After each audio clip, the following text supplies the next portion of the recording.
بسم اللہ الرحمن الرحیم نحمدہ ونصلی علی رسولہ الکریم اما بعد فاعوذ باللہ من الشیطان الرجیم بسم اللہ الرحمن الرحیم رب اشرح لی صدری ویسر لی امری واحلل عقدۃ من لسانی یفقہوا قولی اللہم ارنا الحق حقا وارزقنا اتباعہ وارنا الباطل باطلا وارزقنا اجتنابہ آمین یا رب العالمین۔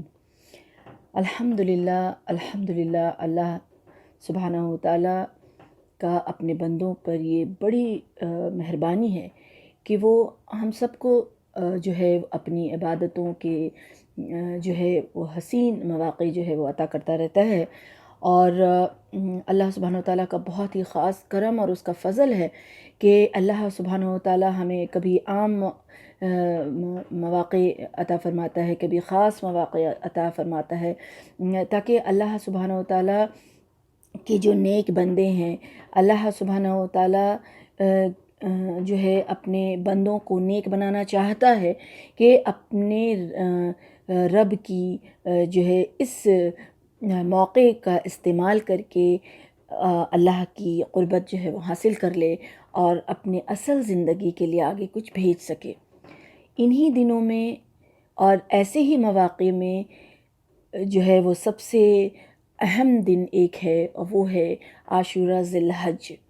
عاشورہ ذی الحج جو انشاءاللہ اب 1-2 دن میں ہی ہمارے پاس آنے والا ہے انشاءاللہ، جو حرمت والے مہینوں میں سے ایک مہینہ ہے اور اس کی بڑی فضیلت ہے، خاص کر کے اس کے 10 دن کی جو ہے ابتدائی 10 دن کی بہت بڑی فضیلت ہمیں قرآن و حدیث سے ملتی ہے، جس کے بارے میں ہے کہ یہ افضل ایام ہے، اور اس کی جو قرآن میں اللہ سبحانہ و تعالیٰ نے یہ فرمایا ہے کہ سورہ فجر میں کہ والفجر ولیال العشر، اب جو یہ اللہ سبحانہ و تعالیٰ نے جو یہ قسم کھائی ہے 10 راتوں کی، تو مفسرین نے ان 10 راتوں سے مراد اور یہ فجر کی جو قسم کھائی ہے اللہ سبحانہ و تعالیٰ نے، تو ذی الحج کی ابتدائی 10 راتیں جو ہے مفسرین نے لی ہے۔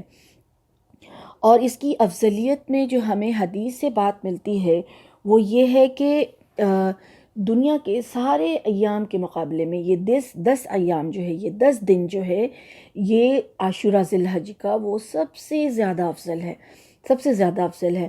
اور حدیث میں کیا آتا ہے کہ رسول اللہ صلی اللہ علیہ وسلم سے صحابہ کرام نے پوچھا، دیکھیے صحابہ کرام کی زندگی کیا تھی، ان لوگوں کی زندگی جو وہ آخرت بیس تھی، ان لوگوں کو فکر آخرت کا تھا، ان لوگوں کو غم آخرت کا تھا، ان لوگوں کو کامیابی چاہیے تھی آخرت کی، تاکہ وہ کامیاب ہو جائیں، اور ہمیشہ ہمیشہ کی جو زندگی ہے، آخرت کی زندگی جو ہے، وہاں جو ہے وہ انہیں کوئی غم نہ ہو، انہیں کوئی تکلیف نہ ہو، انہیں راحت ملے، اس کی فکر ان لوگوں کو رہتی تھی۔ تو اس طرح کا سوال وہ کرتے تھے۔ تو جب رسول اللہ صلی اللہ علیہ وسلم سے صحابہ کرام نے پوچھا کہ یہ اتنا جو زیادہ افضل ہے، تو کیا جہاد فی سبیل اللہ بھی جو ہے اس کے آگے کچھ نہیں ہے؟ تو رسول اللہ صلی اللہ علیہ وسلم نے فرمایا کہ جہاد فی سبیل اللہ بھی نہیں، یعنی دیکھیے اب انسان جو ہے وہ گھر بیٹھے آرام سے عبادت کر رہا ہے، اور پھر جو ہے نیک کام کر رہا ہے، اور اپنے آپ میں وہ جو ہے ایک کوشش میں لگا ہے، جد و جہد میں لگا ہے اور محنت کر رہا ہے، وہ افضل کس سے بتایا جا رہا ہے؟ جہاد سے بھی افضل بتایا جا رہا ہے، اور یہ جہاد سے بھی زیادہ پسند کیا گیا ہے، سوائے پھر آگے یہ بتایا گیا کہ سوائے اس جہاد کے جس میں انسان جو ہے وہ شہید ہو جائے، کوئی شخص جو ہے وہ شہید ہو جاتا ہے۔ اب یہ اس میں اگر ہم ڈیٹیل میں جائیں گے تو اصل میں اس وقت کے صحابہ کرام کچھ ایسے بھی تھے جن کی کا عمل ایسا تھا کہ انہوں نے اپنی پوری زندگی اللہ کی اطاعت میں لگائی تھی، اللہ کی خوشنودی کے لیے سب کچھ لٹایا تھا، قربان کیا تھا، اور پھر اللہ کی راہ میں شہید ہو گئے تھے۔ ان کے بارے میں یہ آتا ہے کہ جس میں انسان جو ہے وہ شہید ہو جائے، سوائے اس کے جس میں انسان جو ہے وہ شہید ہو جائے۔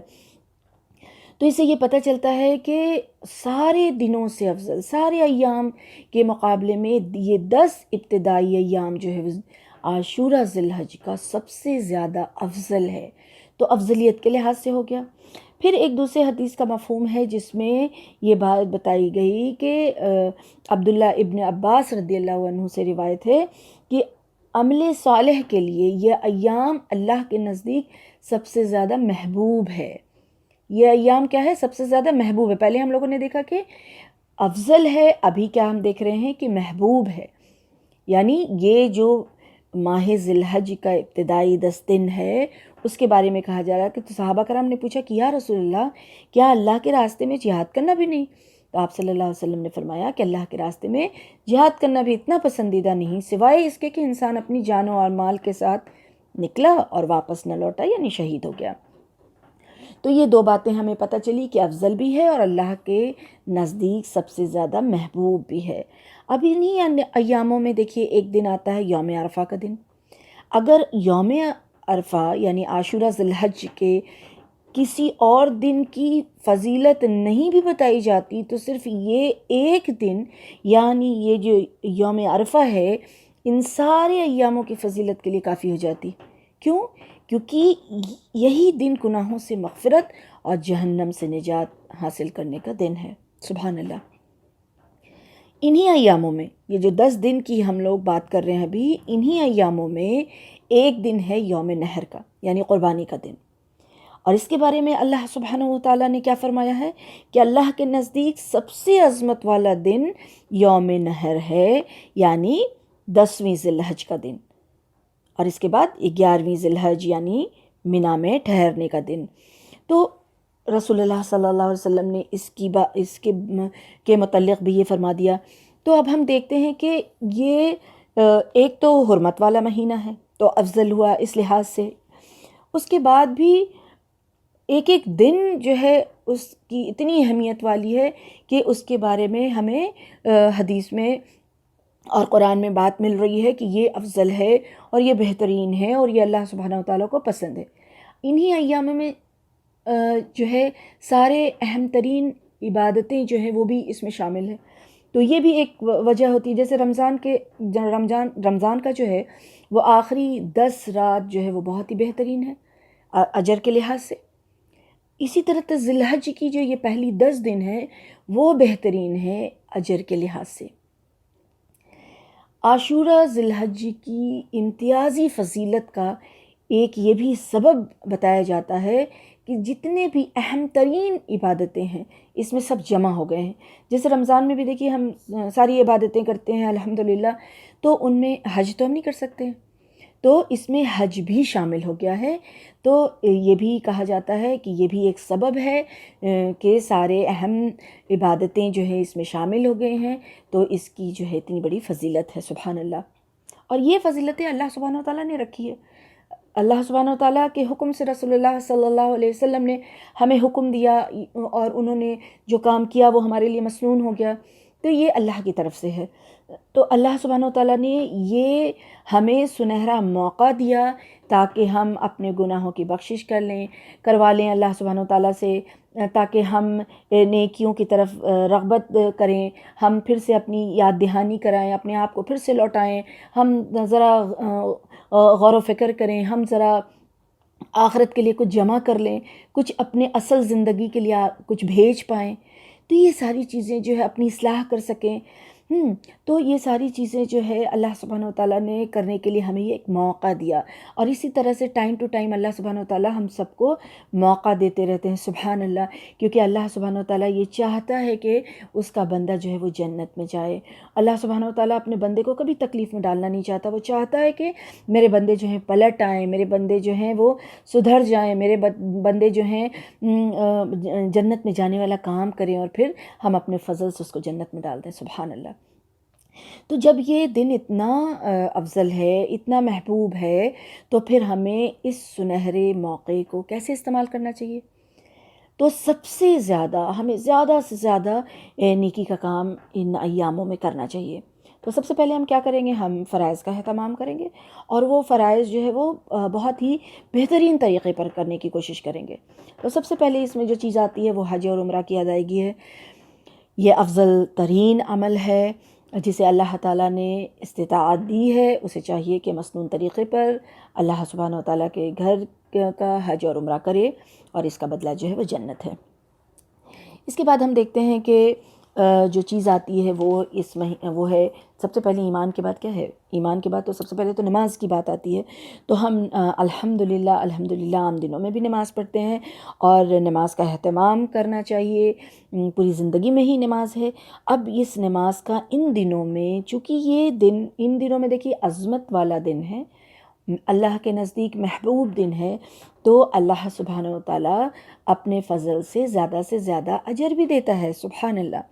تو نماز کا اہتمام کریں وقت کی پابندی کے ساتھ، اور کثرت سے نوافل ادا کیا جائے، تہجد کا اہتمام کیا جائے، اشراق کا اہتمام کیا جائے، اسی طرح سے تحیۃ الوضو کا اہتمام کیا جائے کہ ہم جب بھی وضو کر کے نکلیں، اور شروع میں اگر جو لوگ پڑھتے ہیں الحمدللہ، اللہ سبحانہ وتعالیٰ جو ہے استقامت دے، اور جو لوگ نہیں پڑھتے ہیں ان کو کیا چاہیے کہ دن میں ایک بار بھی ضرور پڑھیں، ایک عادت اپنی بنائیں کہ کسی وقت کی نماز کے لیے ہی وضو کرنے گئے ہیں تو نماز سے پہلے 2 رکعت ہم تحیۃ الوضو پڑھ لیں، تو اس کے بعد ہمیں انشاءاللہ اللہ کی طرف سے توفیق ملتی جائے گی، تو آگے سے آگے پھر اس میں اضافہ ہوتا جائے گا۔ تو کم سے کم ایک معمول بنائیں کہ دن بھر میں ایٹ لیسٹ ایک بار تو ہم کسی وقت بھی تحیۃ الوضو پڑھ لیں۔ تو اسی طرح سے اشراق اور تہجد ان کا اہتمام کریں، کیونکہ اور نوافل زیادہ سے زیادہ پڑھیں، کیونکہ ہم سب جانتے ہیں نا کہ بخاری شریف میں کیا آیا کہ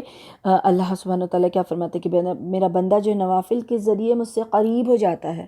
اب جس نیک عمل کی ہم لوگ بات کریں گے وہ ہے روزہ۔ اب روزہ ان دنوں میں فرض تو نہیں ہے، لیکن نفل روزہ یا جو مسنون روزہ ہے وہ بھی اللہ سبحانہ وتعالیٰ کے نزدیک جو ہے وہ روزہ ہی چونکہ خاص افضل اور محبوب عمل ہے اللہ سبحانہ وتعالیٰ کے نزدیک۔ تو ایک تو یہ دن محبوب، اوپر سے یہ محبوب عمل، تو اللہ سبحانہ وتعالیٰ اپنے فضل سے کتنا نوازے گا جو ہم اور آپ اس کا اندازہ نہیں لگا سکتے ہیں۔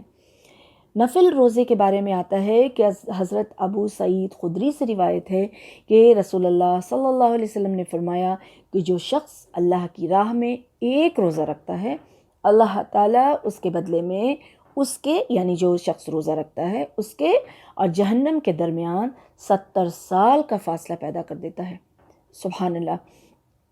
تو ایک روزے کی اتنی بڑی فضیلت۔ پھر روزے کے بارے میں ہم لوگ بہت کچھ جانتے ہیں کہ روزے دار کی دعا قبول ہوتی ہے، گناہ کے لیے کفارہ بن جاتا ہے، بہت ساری ایسی فضیلت ہے۔ لیکن ایک دیکھیے کہ یہ روزہ جو ہے وہ کتنا اہم ہے اللہ کے نزدیک، اللہ سبحانہ وتعالیٰ کتنا پسند کرتے ہیں اس کو، اس پر سے یہ جو ہے مسنون ہے ان دنوں میں۔ اب 1 سے لے کے 9 جو ابتدائی یہ ذی الحج کا دن ہے، تو 9 دن ہی رسول اللہ صلی اللہ علیہ وسلم روزے کا اہتمام کیا کرتے تھے، تو یہ میرے اور آپ کے لیے سنت ہے، تو ہمیں اس کا اہتمام کرنا چاہیے۔ اب اگر یہ پورے 9 دن اگر کوئی کسی وجہ سے نہیں بھی رکھ پاتا ہے، تو یوم عرفہ کے روزے کے متعلق رسول اللہ صلی اللہ علیہ وسلم نے فرمایا کہ مجھے اللہ سے امید ہے کہ وہ 1 سال پہلے اور 1 سال بعد کے لیے کفارہ بن جائے گا، سبحان اللہ۔ تو اس کی یعنی 9ویں جو ذی الحج کے دن کا جو روزہ ہے، یعنی یوم عرفہ کا روزہ جس کو کہتے ہیں، وہ سنت بھی ہے، اور رسول اللہ صلی اللہ علیہ وسلم نے اس کی تاکید بھی فرمائی ہے۔ تو عرفہ کا روزہ تو ضرور ہی رکھیں، 9 دن میں سے جب بھی 1 سے 9 میں جس کو جتنی استطاعت ہے وہ بھی رکھنے کی کوشش کرے، اور نہیں تو یہ یوم عرفہ کا روزہ تو ضرور سے ضرور رکھے۔ اور اس کے بارے میں جو ابتدائی 9 دن کے بارے میں جو ہے علامہ نودی نے یہ فرمایا ہے کہ اس کو مستحب قرار دیتے ہوئے کہا کہ ان دنوں کا روزہ رکھنا نہایت درجے کا مستحب ہے، سبحان اللہ۔ تو روزے کا اہتمام ان دنوں میں کریں انشاءاللہ۔ اس کے بعد جو بات آتی ہے نیکی کی، کیونکہ نیکی زیادہ سے زیادہ نیکی کرنا ہے نا، تو اب جو آتا ہے وہ کیا ہے؟ اللہ کا ذکر، سبحان اللہ۔ اب ہم روزے کی حالت میں ہیں، تو روزے کی حالت میں بندہ ہوتا ہے تو وہ اللہ تعالیٰ کی عبادت کر رہا ہے، کیونکہ روزہ عبادت ہے۔ اب اس عبادت کی حالت میں ہی انسان اور بھی جو نیکی کا کام کر رہا ہے تو کتنا جو ہے اس کا اجر جو ہے وہ زیادہ بڑھتا جائے گا۔ تو اللہ کا ذکر، اب اللہ کا ذکر، اس کے بارے میں رسول اللہ صلی اللہ علیہ وسلم نے کیا فرمایا کہ کسی بھی دن کیا ہوا عمل اللہ تعالیٰ کو ان 10 دنوں میں کیے ہوئے عمل سے زیادہ محبوب نہیں ہے۔ سبحان اللہ، مسند احمد میں یہ بات آتی ہے کہ کسی بھی دن کیا ہوا عمل، یعنی سال کے کسی دن میں کیا ہوا عمل جو ہے ان 10 دنوں میں جو عمل کیا جاتا ہے اس سے زیادہ محبوب اللہ تعالیٰ کو نہیں ہے۔ کتنا محبوب ہے اللہ سبحانہ تعالیٰ کو ان 10 دنوں میں کیے ہوئے عمل۔ تو اس لیے ان دنوں میں کثرت سے تحلیل یعنی لا الہ الا اللہ، تکبیر یعنی اللہ اکبر، تحمید یعنی الحمدللہ، یہ جو ہے کثرت سے کیا کرو۔ رسول اللہ صلی اللہ علیہ وسلم نے یہ فرمایا، یعنی اللہ کا ذکر۔ اس کے علاوہ جو ہے یہ تو تحلیل، تکبیر اور تحمید کا تو حکم ہے، یہ کرنا ہی ہے، ہر نماز کے بعد بھی ہم کر سکتے ہیں، اور چونکہ یہ تو انفرادی طور پہ کرنا ہے، اپنا فرداً ہم انڈیویجولی یہ کریں گے، طور پہ یہ پڑھیں گے، اجتماعی طور پہ یہ سنت سے کہیں بھی اس کی دلیل نہیں ملتی ہے، تو ہم یہ پڑھتے رہیں گے، اللہ کا ذکر کرتے رہیں گے۔ اس کے علاوہ بھی اللہ کا ذکر کرنا ہے، ہم اذکار کا اہتمام ضرور کریں، استغفار کریں، پھر درود شریف پڑھیں، اور پھر توبہ استغفار کر کے اور پھر دعائیں مانگیں، اور سب سے جو ہے وہ خاص چیز جو ہے اس میں یہ ہوگی کہ ہم قرآن پڑھنے کا اہتمام کریں، کیونکہ سلف صالحین کا کیا طریقہ تھا کہ سب سے اہم ترین جو ہے عبادت میں وہ جانتے تھے اس چیز کو کہ قرآن کا پڑھنا ہے اور اس پہ تدبر کرنا ہے، غور و فکر کرنا ہے، کیونکہ انسان کو راہ راست پر لانے والی چیز ہی تو یہی ہے نا کہ انسان قرآن پڑھے اور اس کا تدبر کرے۔ تو سلف صالحین کا یہ طریقہ تھا۔ تو ہم کوشش کریں کہ جس طرح سے رمضان میں ایک دم سے جٹ کر کے قرآن پڑھتے ہیں الحمدللہ اللہ کی توفیق سے، تو ہم ان 10 دنوں میں بھی کوشش کریں کہ ہم جو ہے 3 پارہ ایک دن میں اگر کوشش کرتے ہیں پڑھنے کا، تو انشاءاللہ ہم ایک قرآن بھی پڑھ لیتے ہیں، سبحان اللہ تو ہوتا ہے۔ اور پھر اپنی استطاعت سے ہے، یہ ایک بات تھی بتانے کی کہ ہم پڑھیں یا پورے مہینے میں ہی ختم کر لیں، چونکہ 10 دن کی اہمیت زیادہ ہے، اس لیے زیادہ سے زیادہ جو ہے کثرت سے پڑھنے کی کوشش کریں، جس کی جتنی استطاعت ہے، کوئی اس میں بندش نہیں ہے، جو جتنا پڑھے گا وہ اتنا اجر پائے گا انشاءاللہ۔ تو یہ ساری چیز جو ہے یہ کرنا ہے، اور اللہ کے ذکر سے اپنی زبان کو تر رکھنا ہے، اور اس کے بارے میں جو تحلیل اور تکبیر اور تحمید کے بارے میں ہے کہ امام بخاری فرماتے ہیں کہ حضرت ابن عمر رضی اللہ عنہ اور ابو ہریرہ رضی اللہ عنہم جو ہیں اس ماہ ذی الحج میں بازار میں جاتے اور تکبیرات کرتے رہتے، اور ان کو سن کر کے نا لوگ بھی پڑھتے۔ تو یہ مرد حضرات تھے نا، وہ باہر میں آواز کے ساتھ پڑھیں تو لوگ ان کو دیکھ کر کے اس سے جو ہے عبرت حاصل کرے اور خود بھی پڑھیں، تو اس کا بھی اجر ان کو ملتا ہے۔ لیکن عورتیں جو ہیں وہ اس کا اہتمام جو ہے وہ اپنا گھر میں کریں گی، اپنا گھر کے کام کر رہی ہیں اور گھر میں ہیں، دوسری چیز میں مصروف ہیں، پھر لیکن ان کی زبان جو ہے وہ اللہ کی تحلیل، تکبیر اور تحمید میں جو ہے وہ تازہ ہے، تو پھر سبحان اللہ، اللہ سبحانہ وتعالیٰ اس کا اجر فرمائیں گے۔ تو یہ ساری چیزوں کا اہتمام کریں، اور استغفار کا اہتمام استغفار کا اہتمام بھی خاص کرنا چاہیے، کیونکہ دیکھیے کبھی کبھی انسان چاہتا ہے، کبھی کبھی آپ دیکھیں گے کسی کا سنیں گے کہ چاہتے ہیں تو ہم کہ ہم تہجد پڑھیں، چاہتے ہیں ہم اشراق پڑھیں، چاہتے ہیں کہ ہم اذکار بھی کریں، لیکن پتہ نہیں کس طرح سے ہو جاتا ہے کہ ہم کر نہیں پاتے ہیں۔ یہ اکثر اس طرح کی بات آئے گی، تو دیکھیے گناہوں کی وجہ سے اور غلطی کوتاہیوں کی وجہ سے مصروفیت جو ہے انسان کو اس طرح سے ہو جاتی ہے کہ انسان کو سمجھ میں نہیں آتا ہے، اور پھر چاہتے ہوئے بھی اس کی توفیق نہیں مل پاتی ہے گناہوں کی وجہ سے۔ تو کثرت سے یہ موقع ہے کہ توبہ اور استغفار اللہ کے حضور کر لیں، تاکہ اللہ سبحانہ وتعالیٰ ہم سب کو یہ ہدایت دے کہ ہم نیکی کے کام کر سکیں، ہم سب نیکی کے کام کر سکیں۔ تو کثرت سے توبہ استغفار سچے دل سے کرنے کی کوشش کریں، دعا کا اہتمام کریں، اللہ سبحانہ وتعالیٰ سے دعا کریں، روزے کی حالت میں جو ہے وہ دعا قبول ہوتی ہے۔ یہ بہت ہی بہترین دن ہے، اللہ سبحانہ وتعالیٰ کو بہت پسند ہے، تو استغفار کا بہت ہی زیادہ خیال مجھے اور آپ کو رکھنا چاہیے، تاکہ اللہ سبحانہ وتعالیٰ ہمارے گناہوں کو معاف کر دے، ہماری غلطیوں کوتاہیوں کو درگزر کر دے، اور پھر ہمیں نیکیوں کی توفیق دے، نیکیوں کی توفیق دے۔ آمین یا رب۔ اس کے بعد جو ایک اہم نیک عمل ہے وہ ہے صدقہ کرنا۔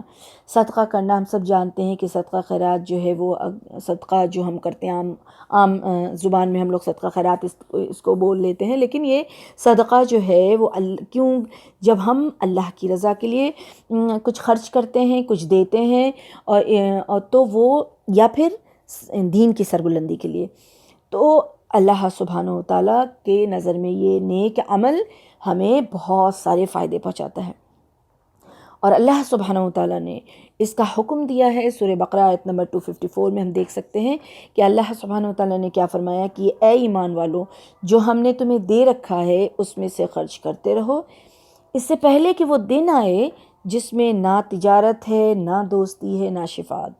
سبحان اللہ، یعنی اپنی زندگی میں ہی یہ سارے کام جو ہے وہ کر لو۔ اور وہ کام کس کام کا یہاں پہ حکم دیا جا رہا ہے؟ یہاں حکم دیا جا رہا ہے صدقہ کرنے کا۔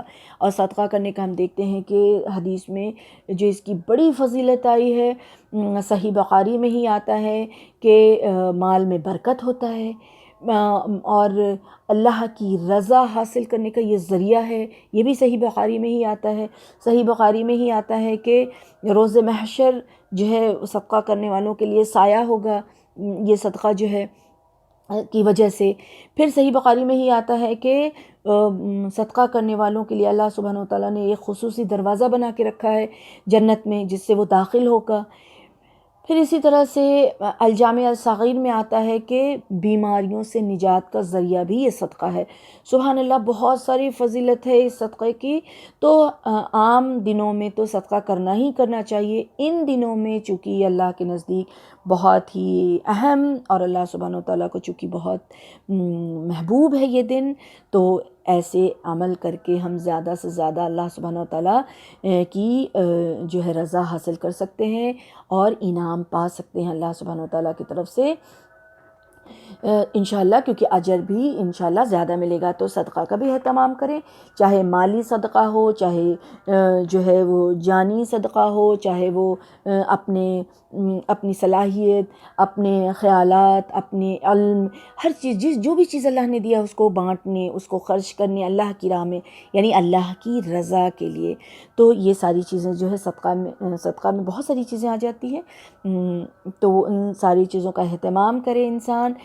کسی کو قرض دے دے، کسی کے قرض میں اس کو مہلت دے دے، کسی نے اس کے ساتھ جو ہے وہ کچھ ایسا کیا ہے جس سے اس کو تکلیف ہوئی ہے تو اس کو معاف کر دے، ہے نا۔ تو یہ بہت ساری چیزیں ہیں، ان چیزوں میں ان صدقے میں ہی آتی ہے یہ ساری چیزیں۔ اللہ کی رضا کے لیے ہم جو عمل کر دیتے ہیں اللہ کو راضی کرنے کے لیے، وہ سارا جو ہے وہ صدقے میں آ جائے گا انشاءاللہ۔ تو یہ صدقہ جو ہے وہ بہت ہی بڑا نیک عمل ہے، اس کو بھی کرنے کی کوشش کرنا ہے، کیونکہ رسول اللہ صلی اللہ علیہ وسلم نے صدقے میں جو خرچ کیا جاتا ہے مال، اس کے بارے میں کیا فرمایا ہے کہ کسی مال کا صدقہ نکالنا اس مال کو گھٹاتا نہیں ہے، اس مال کو گھٹاتا نہیں ہے۔ اب جو ایک اہم ترین عمل آ رہا ہے نیک عمل، وہ ہے قربانی۔ فائنلی جو ہم لوگ جس چیز پہ پہنچے، کیونکہ جب ذی الحج کی بات آتی ہے تو سب سے پہلے ذہن میں کون سی بات آتی ہے؟ یہ قربانی کی بات ہی آتی ہے کہ قربانی کرنا ہے، کون دمبا کرے گا، کون خصی کرے گا، کون بھیڑ کرے گا، کون جو ہے اونٹ کرے گا، کہاں کرے گا، کتنا کرے گا، کیا اس کا بنے گا، کیا بنانا ہے، کیا کھانا ہے، کس کو کھلانا ہے، کون سی پارٹی ہوگی، سارا اہتمام جو ہے ذی الحج کا نام آتے ہی سب سے پہلے جو بات ذہن میں آتی ہے وہ قربانی کی آتی ہے۔ رسول اللہ صلی اللہ علیہ وسلم نے فرمایا کہ جو شخص استطاعت کے باوجود قربانی نہیں کرتا وہ ہماری عیدگاہ میں نہ آئے۔ تو اس قربانی کا ذہن میں آنا بھی کوئی بری بات نہیں ہے، اچھی بات ہے، کیونکہ قربانی بھی عبادت ہے، بلکہ قربانی جو ہے وہ یہ جو قربانی کا حکم اللہ سبحانہ و تعالیٰ کی طرف سے ہے اور یہ عبادت ہے، یہ شعائر اللہ میں سے ہے۔ تو رسول اللہ صلی اللہ علیہ وسلم نے فرمایا کہ جس کی استطاعت ہے وہ ضرور کرے، اور استطاعت کے باوجود اگر نہیں کرتا ہے تو ہماری عیدگاہ میں نہ آئے، یعنی یہ ناراضگی جو ہے وہ رسول اللہ صلی اللہ علیہ وسلم نے ظاہر کی۔ اب اس کے متعلق انشاءاللہ ہم لوگ اور بات کریں گے، اور دیکھ لیتے ہیں کہ قربانی اور پھر ایک جو ہے اہم ہے وہ ہے نماز۔ تو گھر سے کچھ کھائے پیے بغیر جو ہے وہ عیدگاہ کی طرف جانا چاہیے روزے کی حالت میں. جس طرح سے عید میں ہم جو عید الفطر میں ہم کچھ کھا کر کے جاتے ہیں نا، طاق عدد میں کھجور کھا کے جاتے ہیں، میٹھی چیز کھا کے جانے کا حکم ہے، تو اسی طرح سے اس میں بغیر کچھ کھائے پیے روزے کی حالت میں جانا ہے. اور عورتیں بھی جائیں گی اگر ان کو موقع ملتا ہے اور اس کا انتظام ہے تو عورتیں بھی جائیں، 2 رکعت عید کی نماز پڑھیں. اور اسی طرح سے تکبیرات کے ساتھ کہ 7 تکبیریں پہلی رکعت میں، دوسری رکعت میں 5 تکبیریں کہیں گے، اور نماز کے بعد خطبہ سنیں، پھر راستہ بدل کے آنے کا اہتمام کریں. اس کے بعد آنے کے بعد جو سب سے پہلا عمل ہوگا وہ کیا ہوگا؟ قربانی کرنا.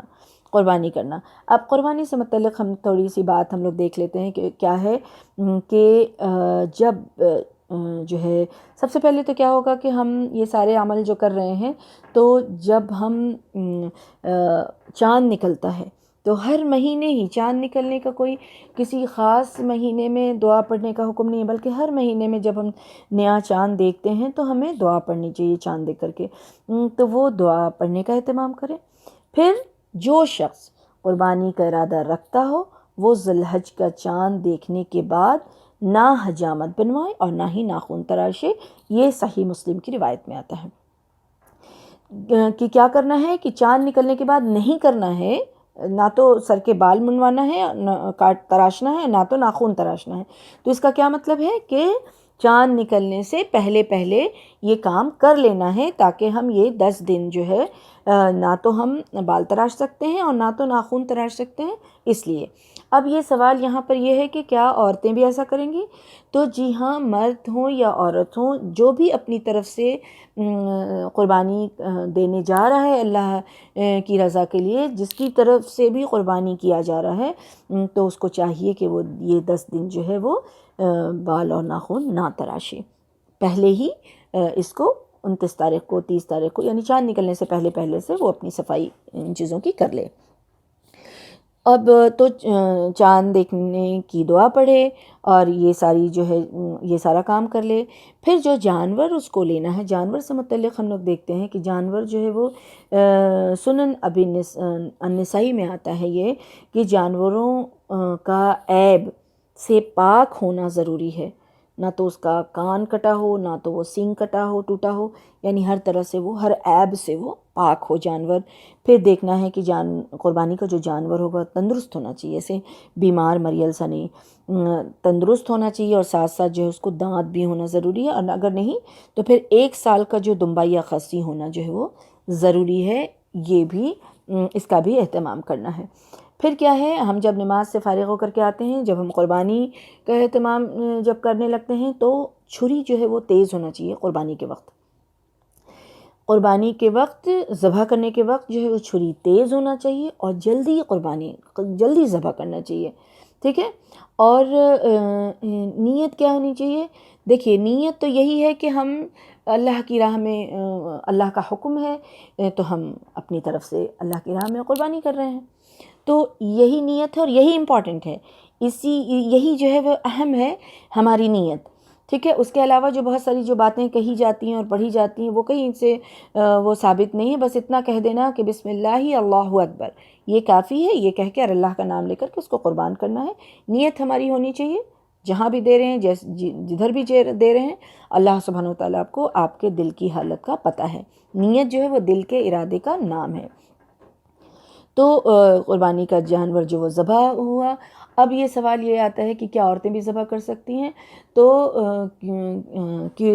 کسی کے گھر میں اگر مرد نہیں کرنے والے ہیں، نہیں کر سکتے ہیں کسی وجہ سے، اور عورتیں چاہ رہی ہیں کہ وہ کریں، تو الحمدللہ کر سکتی ہیں. اگر عورت اتنی اسٹرانگ ہیں اور کرنا چاہتی ہیں، کر سکتی ہیں تو کر سکتی ہیں.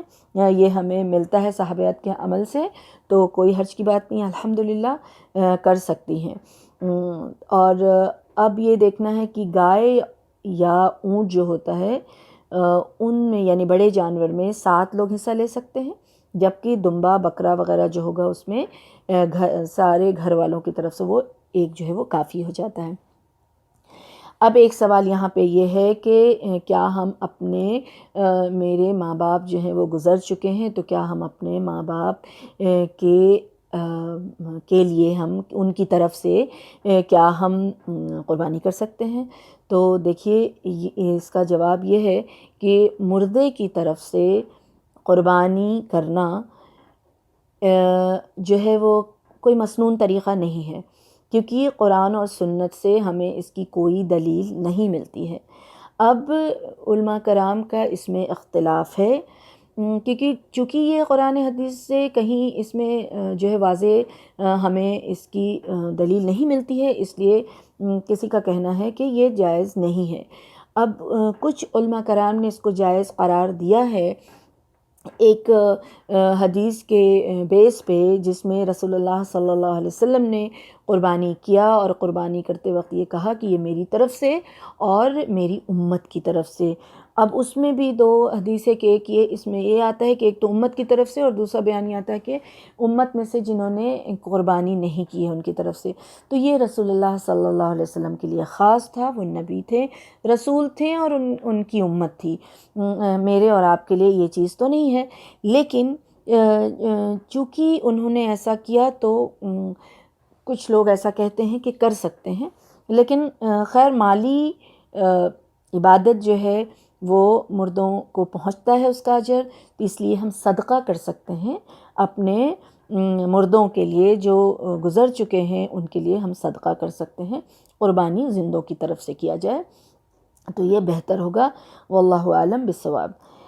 اب آتا ہے کہ یہ قربانی جو ہے کب کیا جائے، کون سے دن میں ہے؟ تو یوم النحر جو 10ویں تاریخ ہے اس میں کیا جائے، اور 10، 11، 12 3 دن تک ہم کر سکتے ہیں اس کو، ٹھیک ہے۔ اب ان دنوں میں جو ہے تکبیرات جو ہے وہ بہت زیادہ اس کا اہتمام کرنا چاہیے، پڑھنا چاہیے۔ یہ تو تکبیرات ہم لوگوں نے دیکھا کہ 1 سے 9 دن تو پڑھنا ہی پڑھنا ہے، پڑھنا ہی چاہیے، خاص کر کے 9 سے 13 تک جو ہے ضرور پڑھنا چاہیے، اور بہت تھوڑا زیادہ اس میں پڑھنا چاہیے۔ تو یہ تکبیرات کے بارے میں۔ اب ہم قربانی سے متعلق جو گوشت کی بات آتی ہے اس میں ہم دیکھ لیں کہ اللہ تعالیٰ نے یہ فرمایا ہے کہ خود بھی کھاؤ اور سوال نہ کرنے والوں اور سوال کرنے والوں مساکین کو بھی کھلاؤ، یعنی کھاؤ اور کھلاؤ، ساری باتیں اس میں آتی ہے۔ اور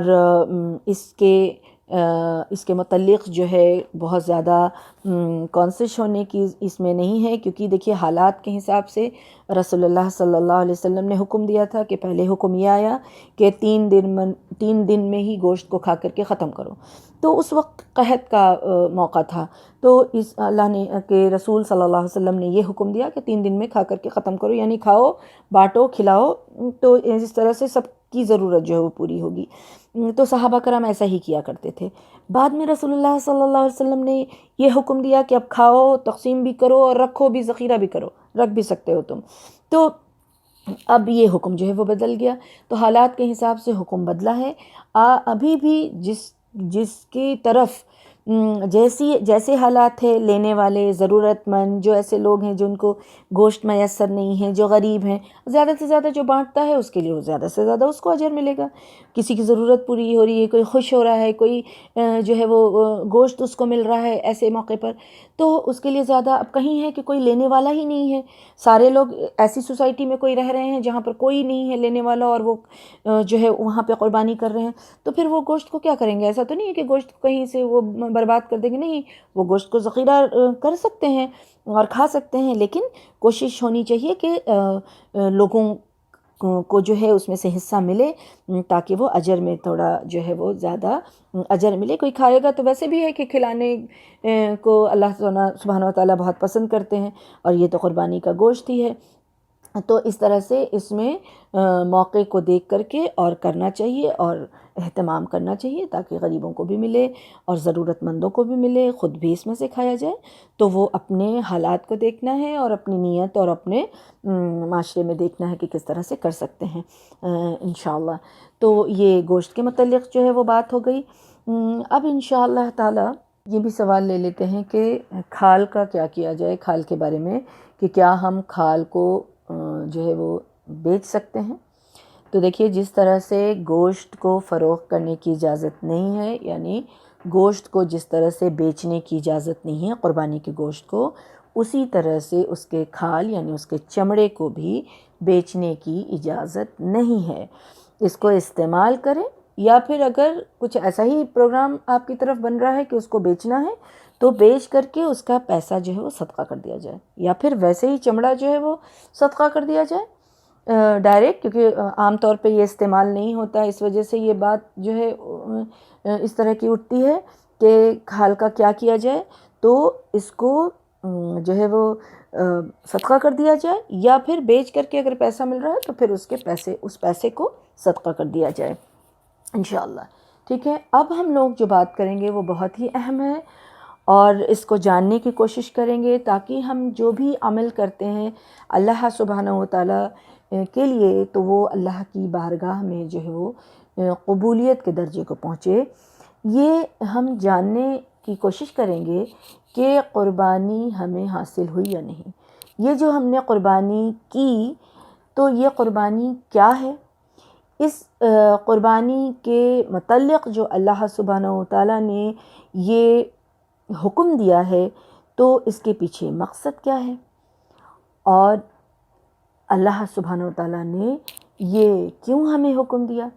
تو آئیے ان شارٹ ہم اس کو جاننے کی کوشش کرتے ہیں تاکہ ہم اس مقصد کو پہنچنے کے لیے کوشش کر سکیں، اس مقصد کو پانے کے لیے ہم کوشش کر سکیں۔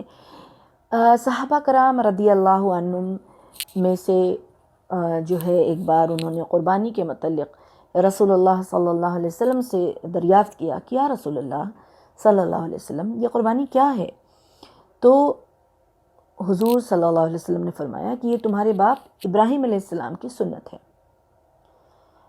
ابراہیم علیہ السلام کی محبت اللہ سبحانہ و تعالیٰ سے اس قدر تھی کہ وہ ایک مثال بنی، جو ہمیں یاد رکھنے کے لیے ہمیں یہ حکم دیا گیا کہ تم ابراہیم علیہ السلام کی سنت کی پیروی کرو۔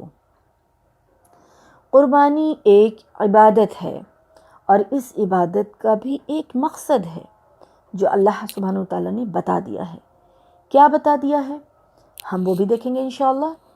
دیکھیے تقریباً کافی سالوں پہلے، 5,000 سال پہلے کی یہ بات ہے کہ عرب کے سرزمین پہ ایک واقعہ ہوا، اور وہ واقعہ کیا تھا؟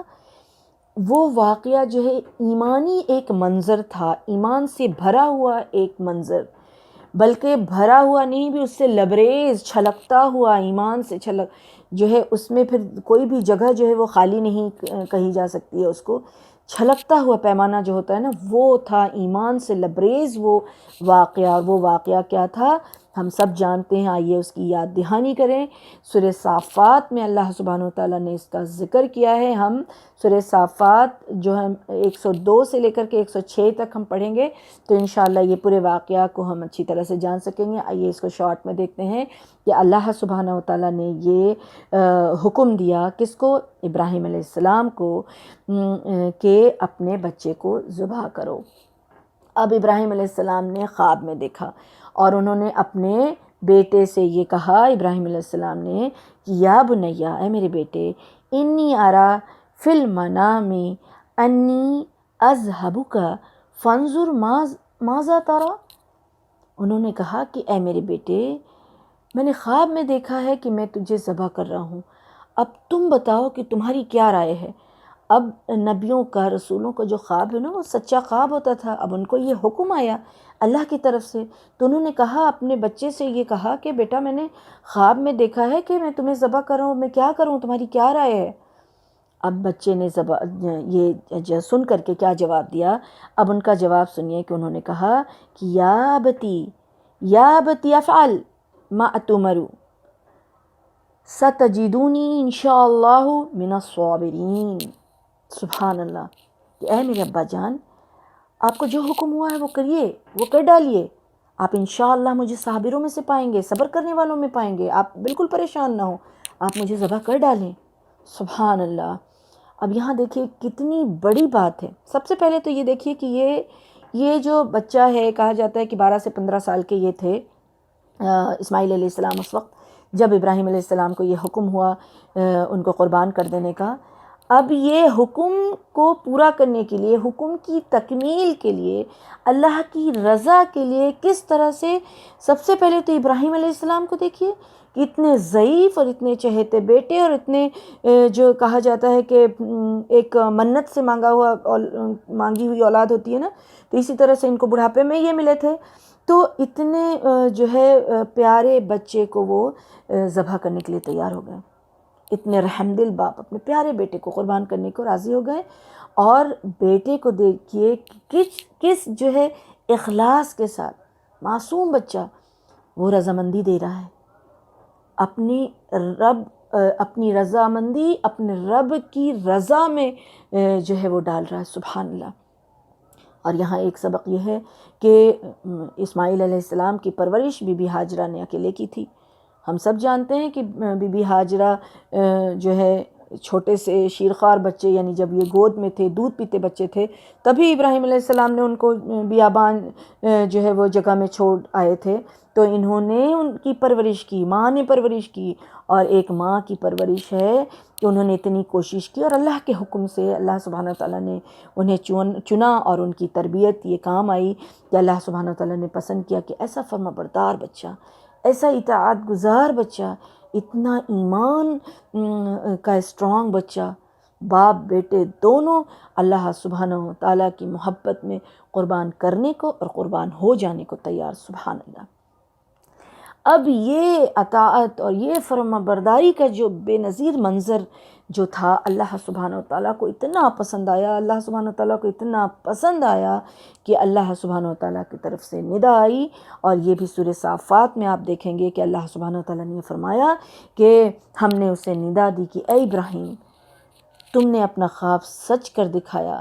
ہم وفادار بندوں کو ایسی ہی جزا دیتے ہیں. یقیناً یہ کھلی آزمائش تھی، یعنی اللہ سبحانہ تعالیٰ آزما رہا تھا. سبحان اللہ. اللہ سبحانہ تعالیٰ اپنے نیک بندے کو آزماتا ہے، دیکھتا ہے کہ یہ کتنا اسٹرانگ ہے، میری محبت میں، میری رضامندی میں کتنا راضی ہے، میری محبت میں یہ کیا کیا قربان کرنے کو تیار ہے. اسی وقت جب ابراہیم علیہ السلام اپنے بیٹے کو ذبح کرنے کے لیے جب تیار ہوئے، تو اسی وقت ایک فرشتے نے اللہ کے حکم سے ابراہیم علیہ السلام کے سامنے ایک مینڈا پیش کر دیا کہ وہ اس کے گلے پر چھری پھیر لیں. اور تو یہ سب چیزیں کیا تھی؟ اپنی جان کو نثار کر دینے والا، اور یہ وفاداری کے جذبے کو ظاہر کرنے والی جو چیز تھی. تو اس کے تسکین کے لیے اللہ سبحانہ تعالیٰ نے حکم دیا کہ اس کی جگہ پہ مینڈے کو رکھ دیا جائے. اور پھر رہتی دنیا تک کے لیے اللہ سبحانہ تعالیٰ نے سنت جاری کر دی کہ اس بے نظیر قربانی کی یاد کو جو وہ تازہ کیا جائے. میری محبت میں جو ابراہیم علیہ السلام نے اپنے بچے کو قربان تک کر دینے میں گریز نہیں کیا، تو دیکھو ان کی محبت. تو اے میرے بندے، رہتی دنیا تک کے لیے میرے بندے دیکھو اور سیکھو، اور تم بھی جو ہے اللہ کی راہ میں، اللہ کی محبت میں قربان کر دینے کا جذبہ اپنے اندر پیدا کرو. اور پھر اللہ تعالیٰ نے فدیے میں جو یہ مینڈا جو ہے ڈال کر کے ان کی جان کو چھڑا لیا. تو بڑی قربانی جو ہے یہ بہت بڑی قربانی ہے، اور یہ بڑی قربانی جو ہے یہ سنت بنی. اور یہ پہلی قربانی نہیں تھی ابراہیم علیہ السلام کی، یہ ابراہیم علیہ السلام کی پہلی قربانی نہیں تھی. زندگی میں کتنی ہی قربانی دینے کا وقت آیا، اور ابراہیم علیہ السلام نے وہ قربانی دی، اور اللہ کی رضا کے لیے وہ کوشش کرتے رہے، اور ہر کوشش میں وہ کامیاب ہی ہوتے گئے. سبحان اللہ. اللہ کی خاطر انہوں نے کیا کیا چھوڑا. بچپن میں ہی ماں باپ کی شفقت سے محروم ہو گئے. کیوں؟ کیونکہ انہوں نے غور و فکر کیا، اور اپنے باپ کو دیکھا کہ وہ تو بتوں کی پرستش کرتا ہے، بتوں کی سجدہ کے آگے سامنے سجدہ کرتا ہے، بتوں سے مانگتا ہے. تو ان کو یہ ساری چیز انہوں نے غور و فکر کیا کہ یہ جو ہے وہ کیسے رب ہو سکتا ہے. انہوں نے غور و فکر کیا، اور پھر اپنے بڑے پیار سے اپنے باپ کو سمجھانے کی بھی کوشش کی. اور جب وہ نہ مانا تو انہوں نے اپنے باپ کو بھی چھوڑنے سے گریز نہیں کیا.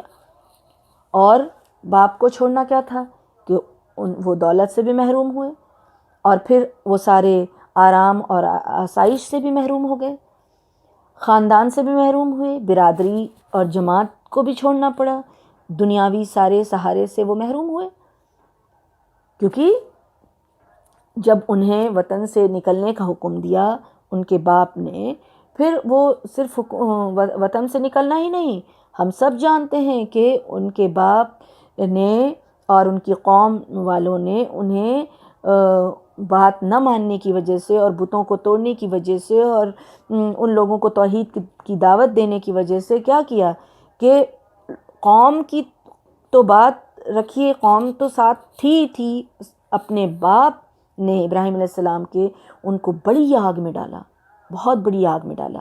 وہ تو اللہ سبحانہ وتعالیٰ نے ان کی مدد فرمائی کہ سلامتی والی اور ٹھنڈی والی آگ اس کو بنا دیا، لیکن بہت بڑی آگ کا اہتمام کر کے اس میں ان کو ڈالا، ان کے باپ نے اور ان کی قوم نے مل کر کے۔ اللہ اکبر۔ تو وہ خوشی خوشی اللہ کی خاطر جو ہے اس میں جانا انہوں نے پسند کیا۔ اور پھر جب آزمائش کا وقت آیا اور اللہ سبحانہ تعالیٰ کا حکم آیا کہ اپنی بیوی کو اور اپنے اکلوتے دودھ پیتے ہوئے بچے کو بیابان ریگستان میں چھوڑاؤ، تو انہوں نے ایک اور جو ہے گریز نہیں کیا، خوشی خوشی وہ اللہ کی خوشی کے لیے، اللہ کے حکم سے انہوں نے خیر کی امید سے ان کو چھوڑ دیا وہاں جا کر کے۔ اور جب یہی بچہ یہ شیر خوار بچہ، دودھ پیتا بچہ جب سن شعور کو پہنچ گیا، یعنی بڑا ہوا، تو اب کسی لائق ہوا، اللہ سبحانہ تعالیٰ کا کیا حکم آیا کہ اپنے ہاتھوں سے قربان کر دو۔ اب سوچنا یہ ہے کہ 90 سال کی عمر میں جس کو اولاد ملی، وہ بھی کیوں انہوں نے دعا مانگی تھی کہ تاکہ میرے بعد یہ دین کا کام کر سکے، لوگوں کو جو ہے اللہ کی دین کی سربلندی کے لیے کچھ کام کرے، لوگوں کو دین کی طرف بلائے، توحید کی دعوت دے۔ تو دین کے کام کو کرنے کے لیے، بڑھانے کے لیے جو ان کی خواہش تھی کہ ان کو اولاد ملے، اور بڑی منت کی جو اولاد ہوتی ہے جس کو کہا جاتا ہے، تو ویسی اولاد جب ان کو ملی تو کتنا پیارا ہوتا ہے ایسا بچہ۔ اب اس بچے کو اتنے بڑھاپے میں جو بچہ ملا، تو اب ان کو جب خواب آیا تو انہوں نے قربان کر دینے کو جو ہے وہ بہتر سمجھا، اور اس پر ہی راضی ہو گئے اور خوشی خوشی جو ہے اپنے رب کے لیے ان کو قربان کرنے کو تیار ہوئے۔ اب جب کہا گیا، اللہ سبحانہ وتعالیٰ نے ان کو کہا کہ اپنے رب کے لیے مسلم ہو جاؤ، تو کیا کہا کہ میں نے اپنے رب العالمین کے لیے میں مسلم ہو گیا، میں تو مسلم ہو گیا۔ اب مسلم ہو جانا یا اسلام لے آنا کیا ہے یہ؟ یعنی ہم کامل اطاعت میں آپ کے ہیں اے اللہ تعالیٰ، اے اللہ سبحانہ وتعالیٰ، ہم مکمل سپردگی کے لیے تیار ہیں، ہم لبیک کہہ رہے ہیں، ہم سچے وفاداری کے لیے تیار ہیں، فوراً سے تیار۔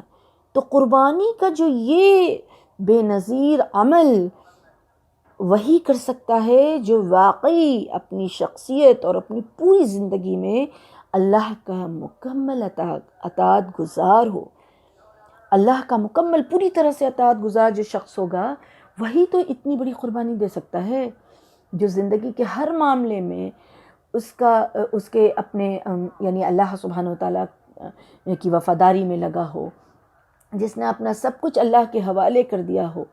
اس کا اٹھنا بیٹھنا، یعنی اگر ہمارا اٹھنا بیٹھنا، ہمارا رہنا سہنا، ہمارا ہر معاملہ اللہ کی رضامندی کو نہیں پہنچتی ہے، تو پھر یہ قربانی کرنا کیا ہمیں کام دے گی؟ ہمیں اپنی پوری زندگی جو ہے اللہ کے حوالے کرنی ہوگی۔ اگر ہم نے اپنی پوری زندگی اللہ کے حوالے نہیں کی ہے، اپنی سہولیتیں، اپنے آرام، اپنی خواہشات کو دیکھتے رہے، کیونکہ بیوی اور اسی بچے اور ماں باپ کے لیے لوگ جو ہے بہت بڑی جو ہے وہ برائی کر بیٹھتا ہے، اور لوگوں سے شکوہ شکایت دل میں لے لیتا ہے، اور اس کی تکلیف کو برداشت نہیں کرتا ہے، اور یہی سب سے بڑی خواہشات جو ہوتی ہے وہ بیوی اور بچوں میں ہوتی ہے۔ ابراہیم علیہ السلام نے وہ قربان کیا، اور کس کے لیے قربان کیا؟ اللہ سبحانہ وتعالیٰ کی رضا کے لیے۔ تو اگر انسان جو اپنی خواہشات کو دیکھتا رہے، تو ہم صرف محض ایک جانور کا خون بہا دیں گے سال میں ایک بار، تو ابراہیم علیہ السلام کی سنت کو زندہ کر لیں گے؟ نہیں، یہ سنت کو زندہ کرنا جو ہے وہ کافی نہیں ہوگا، وہ سنت کو تازہ کرنا نہیں ہوگا، بلکہ قربانی کی روح اور قربانی کے اصل مقصد کو پہنچنا ہے۔ اصل مقصد ہی یہی ہے کہ اس واقعے کو زندہ کیا جائے، انہی جذبات کو دل اور دماغ پر حاوی کیا جائے کہ آخر ان کی کیفیت کیا ہوگی، اللہ سبحانہ وتعالیٰ سے ان کی محبت کتنی ہوگی، ان کا جذبات کیسا ہوگا، ان کا ارادہ کیا ہوگا، اللہ کی راہ میں قربان ہونے اور کر دینے کا جذبہ کیسا تھا کہ سب کچھ لٹا دینے کو تیار، وہ بھی خوشی خوشی۔ اللہ تعالیٰ کی کامل اطاعت اور سب کچھ اس کے حوالے کرنے کا حوصلہ انسان کے اندر نہ ہو تو یہ قربانی محض ایک جانور کا خون بہانا اور گوشت کھانا اور گوشت کھلانے کے علاوہ کچھ نہیں رہ جاتا ہے، کچھ نہیں رہ جاتا ہے۔ اللہ سبحانہ وتعالیٰ نے جانوروں کے گوشت کو قربان کرنے کا جو یہ حکم دیا، یہ جو عبادت میں شامل کیا اس کا مقصد ہے، اور اللہ سبحانہ وتعالیٰ نے ہی یہ بتایا ہے، یہ میری اور آپ کی بات نہیں ہے۔ اللہ سبحانہ وتعالیٰ نے ہی سورہ حج میں آیت 22 میں یہ بتا دیا ہے کہ لَن يَنَالَ اللَّهَ لُحُومُهَا وَلَا دِمَاؤُهَا وَلَكِن يَنَالُهُ التَّقْوَى مِنكُمْ۔ اللہ کو نہ ان جانوروں کا جو ہے گوشت پہنچتا ہے، نہ تو خون پہنچتا ہے، اسے تو صرف تمہارا تقویٰ پہنچتا ہے۔ تو دیکھیے بات وہیں پر آ گئی، جب ہم نے رمضان کی بات کی، رمضان میں اللہ سبحانہ وتعالیٰ کو ہمارا بھوکا پیاسا رہنا مطلوب نہیں تھا۔ اللہ سبحانہ وتعالیٰ نے تو ہمیں اس لیے حکم دیا روزہ رکھنے کا تاکہ ہم تقویٰ اختیار کر سکیں، تاکہ ہم تقویٰ کو پہنچ سکیں، تقویٰ کو حاصل کر سکیں۔ تقویٰ کیا ہے؟ ہم سب جانتے ہیں، تقویٰ وہ احساس ہے کہ اللہ سبحانہ وتعالیٰ کے سامنے ہمیں کھڑا ہونا ہے، اللہ سبحانہ وتعالیٰ کے سامنے ہمیں جواب دینا ہے، اللہ سبحانہ وتعالیٰ کے لیے ہمیں رک جانا ہے برائیوں سے، نافرمانیوں سے اور ان ساری چیزوں سے جسے اللہ نے پسند نہیں کیا ہے، اور ان کاموں کو کریں جو اللہ جس سے راضی ہوتا ہے۔ یہی تو تقویٰ ہے۔ اپنی زندگی کو بچا کر کے جو ہے وہ ایک جس طرح سے ایک کانٹے دار جھاڑی والے راہ سے جس طرح سے انسان اپنے دامن کو بچا کے نکلتا ہے، اس دنیا کو بھی ہم اسی طرح سے گزار لیں، بچا کے جو ہے ہر برائیوں سے، ہر نافرمانیوں سے، ہر اس کام سے جس کو اللہ سبحانہ وتعالیٰ پسند نہیں کرتا ہے۔ یہی تو تقویٰ ہے، اور اللہ سبحانہ وتعالیٰ کو یہی چاہیے۔ اللہ سبحانہ وتعالیٰ کو نہ تو ہمارا جانور چاہیے، نہ تو اس کا خون، نہ تو گوشت، کچھ نہیں پہنچتا ہے، تقویٰ پہنچتا ہے۔ یہی تقویٰ اور اطاعت اور فرمانبرداری جو ہے یہ قربانی کی روح ہے، اس قربانی کی روح یہی ہے۔ اور یہ محض کبھی کبھی اللہ کو راضی کرنے کے کام سے نہیں آتا ہے، بلکہ اپنے خیالات کو چینج کرنا پڑے گا، اپنے خیالات کو بدلنا پڑے گا، اپنے احساسات کو بدلنا پڑے گا، اپنے جذبات اور اپنے اخلاق اور اپنے معاملات میں اطاعت اور فرمانبرداری لانی ہوگی۔ تو یہ قربان کرنے کا جذبہ اپنے اندر پیدا کرنا، چھوٹی چھوٹی قربانی اگر ہم دیں گے، چھوٹی چھوٹی قربانی سے شروع کرتے ہیں تو بڑی قربانی بھی دینے کے لائق ہم ہوں گے۔ اللہ سبحانہ وتعالیٰ ہمیں اس لائق بنائے گا، کیونکہ اللہ کے فضل سے، اللہ کے اذن کے بغیر کچھ بھی نہیں ہوتا۔ اللہ سبحانہ وتعالیٰ جسے چنتا ہے، جسے پسند کرتا ہے، اسے ہی نیکی کی توفیق دیتا ہے، اور جو اللہ سبحانہ وتعالیٰ کا پسندیدہ بندہ ہوتا ہے، اللہ سبحانہ وتعالیٰ اسے ہی آزماتا ہے، اس سے ہی بڑی قربانیاں لیتا ہے۔ تو چھوٹی چھوٹی قربانی کرنے کی اگر ہم عادت لگائیں گے تو ہم بڑی قربانی کے لائق بن سکتے ہیں اللہ کے حکم سے۔ تو اللہ کا دین ہماری پوری شخصیت، ہماری پوری زندگی چاہتا ہے، ہماری پوری زندگی چاہتا ہے۔ اللہ ہم سب کو زندگی کے ہر معاملے میں اللہ کی رضا کی خاطر قربان کرنے والا، دینے والا اور اللہ کے لیے ہو جانے والا بنا دے، آمین یا رب۔ تو جس نیک بندے، جس برگزیدہ بندوں کی سنت کو ہم فالو کرتے ہیں تو وہ مسلم تھے، وہ حنیف تھے۔ یعنی مسلم تھے یعنی انہوں نے اپنے آپ کو پوری طرح سے اللہ کے حوالے کر دیا تھا۔ حنیف تھے یعنی ہر چیز سے کٹ کر کے، سارے ادیان سے کٹ کر کے ساری چیزوں سے کٹ کر کے صرف ایک اللہ سبحانہ و تعالیٰ کی طرف انہوں نے رجوع کیا تھا، صرف ایک اللہ سبحانہ و تعالیٰ کے لیے سب کچھ کیا، اللہ کی رضا پانے کے لیے۔ سب سے پہلے مجھے اپنے عمل کو بدلنا ہوگا۔ ہر شخص کو اپنے آپ کو پہلے اس سانچے میں ڈھالنا ہوگا، اپنی پوری شخصیت، اپنی پوری زندگی کو ایسا بنانا ہوگا کہ اللہ سبحانہ و تعالیٰ اس کو پسند کرے، اللہ سبحانہ و تعالیٰ کا محبوب بنے، اللہ سبحانہ و تعالیٰ کے لیے وہ محبوب بندوں میں شامل ہو جائے۔ اور دوسروں کے لیے تو ہمیں بس یہی حکم دیا گیا ہے کہ ہم اللہ کا پیغام دوسروں تک پہنچا دیں۔ اللہ کس سے راضی ہوتا ہے، اللہ سبحانہ و تعالیٰ کس بات کو ناپسند کرتا ہے، میری اور آپ کی یہ ذمہ داری ہے۔ ہم اپنی اصلاح کریں، اپنے آپ کو اس سانچے میں ڈھالیں، اپنی زندگی اس کے مطابق گزاریں، دوسروں کو پیغام پہنچا دیں۔ دوسروں کے عمل کی ذمہ داری کہ دوسرے اس پر عمل کریں، یہ ذمہ داری میری اور آپ کی نہیں ہے۔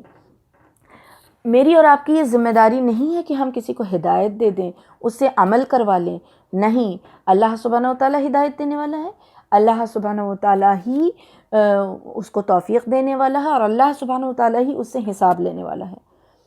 میری اور آپ کی ذمہ داری یہ ہے کہ ہم اپنے آپ کو اس سانچے میں ڈھال لیں، اپنے عمل کو بدل لیں، ہم وہ عمل کریں جس سے اللہ راضی ہوتا ہے، اس عمل کو چھوڑ دیں جس سے اللہ سبحانہ و تعالیٰ ناراض ہوتا ہے۔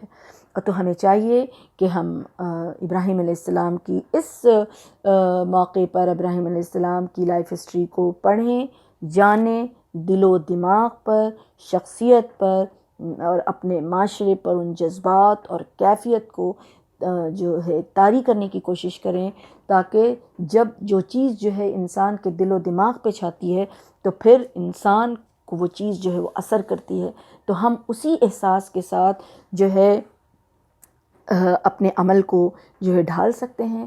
اللہ سبحانہ و تعالیٰ ہم سب کو جو ہے اس کے لیے چن لے، اللہ سبحانہ و تعالیٰ ہم سب سے راضی ہو جائے، اللہ سبحانہ و تعالیٰ ہم سب کو چنے ہوئے بندوں میں، اللہ سبحانہ و تعالیٰ ہم سب کو جو ہے وہ اپنے محبوب بندے میں شامل کر لے، آمین یا رب العالمین۔ ہم انسان، ہم اور آپ اگر یہ واقعی طور پر واقعتاً یہ سمجھ لیں کہ زندگی سفر ہے، منزل نہیں ہے، تو انسان کی زندگی، میری اور آپ کی زندگی کی ساری الجھنیں جو ہے وہ ختم ہو جائیں گی، میری اور آپ کی زندگی کی ساری پریشانی ختم ہو جائے گی، زندگی بہت آسان ہو جائے گی، اللہ سبحانہ و تعالیٰ کی راہ میں نکلنا آسان ہوگا، اللہ سبحانہ و تعالیٰ کے لیے مشقت کرنا، اللہ سبحانہ و تعالیٰ کی رضا پانے والے عمل کو کرنا جو ہے وہ بہت ہی آسان ہو جائے گا انشاءاللہ تعالیٰ۔ اللہ سبحانہ و تعالیٰ کی مدد ضرور آتی ہے، اللہ سبحانہ و تعالیٰ سے بندے کو ضرور توفیق دیتا ہے، تو اللہ سبحانہ و تعالیٰ ہم سب کو اپنے پسندیدہ بندوں میں شامل کر دے، اور ہماری بھی چھوٹی چھوٹی قربانیوں کو اللہ سبحانہ و تعالیٰ قبول کرے۔ ہمیں چاہیے کہ چھوٹی قربانی سے شروع کریں اور اس کو ایک اپنے اور اپنے اللہ کے بیچ میں اس کو رکھیں، اور کسی کے سامنے اس کو جو ہے وہ ظاہر نہ کریں، اور ایسے کر کے اپنے عمل میں جو ہے اضافہ کریں، اور اللہ سبحانہ و تعالیٰ سے دعا کرتے رہیں، اللہ سبحانہ و تعالیٰ سے اپنے گناہوں کی مغفرت کرتے رہیں۔ اللہ سبحانہ و تعالیٰ ہم سب کو بھی ایسے اچھے بندے میں، ایسے محبوب بندے میں، ایسے برگزیدہ بندے میں جو ہے وہ شامل کر لے، آمین یا رب العالمین۔ وما علینا الا البلاغ۔